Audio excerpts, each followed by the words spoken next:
Assalamualaikum warahmatullahi taala wabarakatuh. Di sini saya perkenalkan, nama saya Fatimatul Latifah, pemateri pertama, di mana di sini saya akan bahas tentang ide awal. Seorang yang berkehendak melakukan suatu penelitian, baik berupa penelitian kualitatif maupun kuantitatif, termasuk PTK, pasti diawali dengan gagasan atau ide-ide, dan gagasan itu dimungkinkan yang dapat dikerjakan atau dilaksanakan. Pada umumnya, ide awal yang melekat di dalam PTK adalah terdapatnya suatu permasalahan yang berlangsung di dalam suatu kelas. Ide awal tersebut diantaranya berupa suatu upaya yang dapat ditempuh untuk mengatasi permasalahan tersebut. Yang kedua di sini prasurvei atau temuan.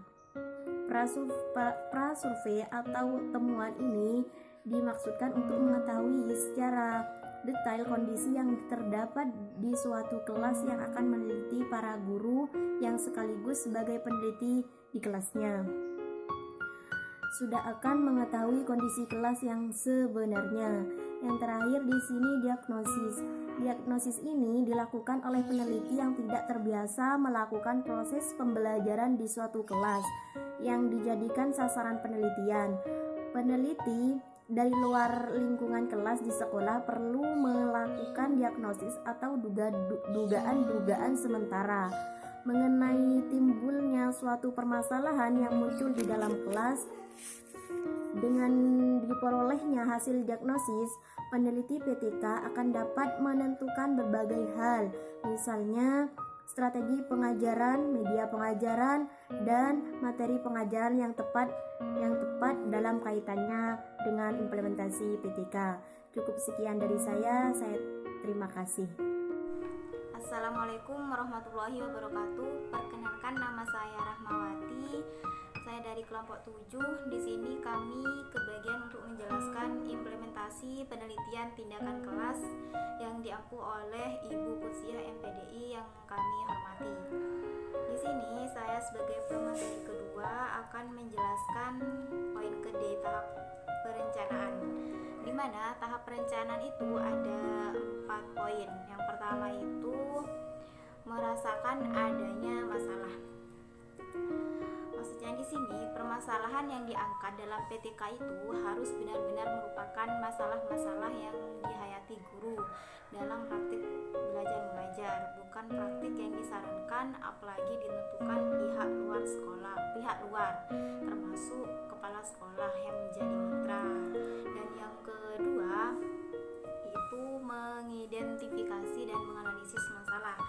Bidang yang layak dijadikan fokus PTK adalah yang melibatkan kegiatan belajar mengajar.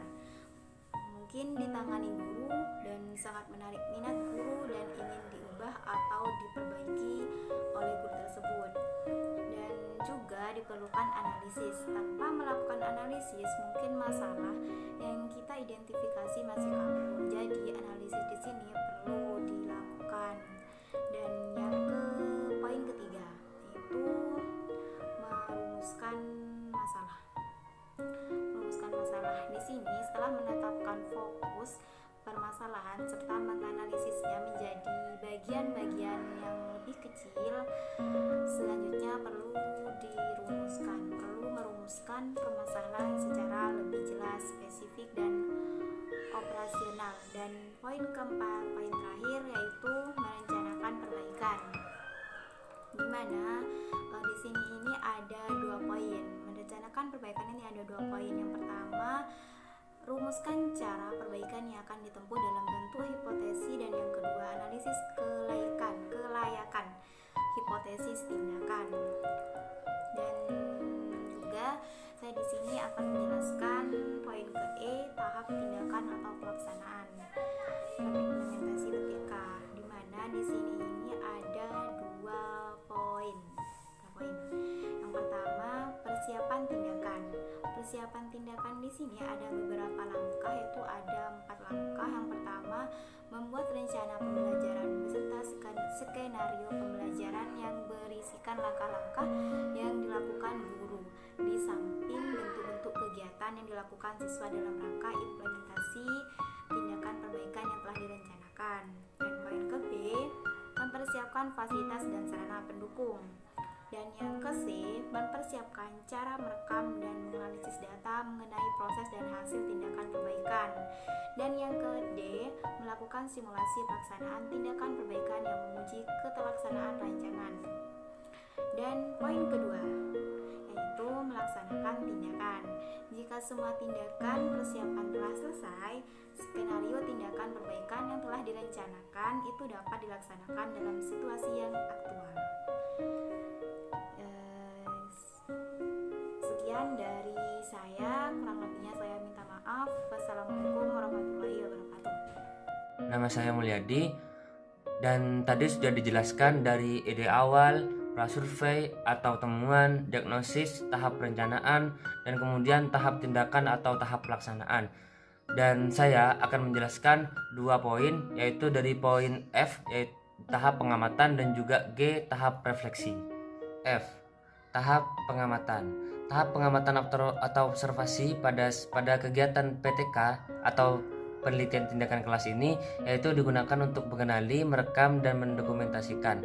Nah, pada tahap pengamatan atau pada tahap observasi di sini dapat dilakukan oleh peneliti itu sendiri atau dilakukan oleh orang lain yang bisa dikatakan juga kolaborator. Fungsi dari tahap pengamatan ini yaitu untuk mengetahui kesesuaian pelaksanaan tindakan dengan rencana tindakan.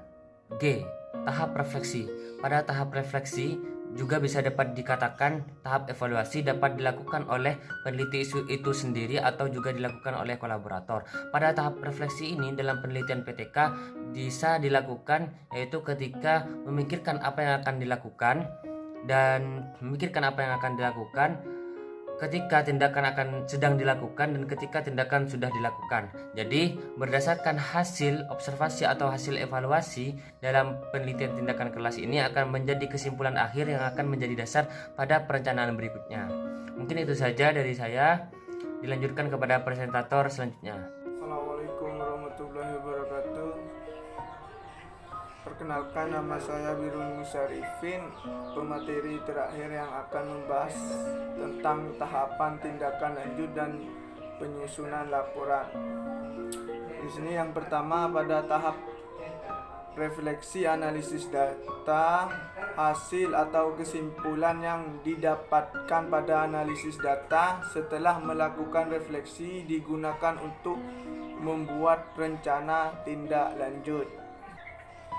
Jika tindakan perbaikan belum berhasil menjawab masalah yang menjadi kerisauan guru, maka hasil analisis data dan refleksi digunakan untuk merencanakan kembali tindakan perbaikan, bahkan bila perlu membuat rencana baru. Jika strategi yang digunakan tidak bisa berhasil menjawab masalah, maka seorang guru itu harus membuat rencana baru seperti itu. Dan selanjutnya penyusunan laporan penelitian. Laporan PTK pada umumnya memiliki 5 bab 1, bab 2, bab 3, di mana dikembangkan dari proposal yang dikembangkan yang telah disahkan oleh kepala sekolah. Dan bab keempat, hasil penelitian dan pembahasan. Penelitian terlebih dahulu menyajikan paparan data yang mendeskripsikan secara ringkas. Dan bab kelima ini penutup dan memaparkan kesimpulan dan saran. Baik, cuman itu yang bisa saya sampaikan. Kurang lebihnya minta maaf, saya pasrahkan ke moderator.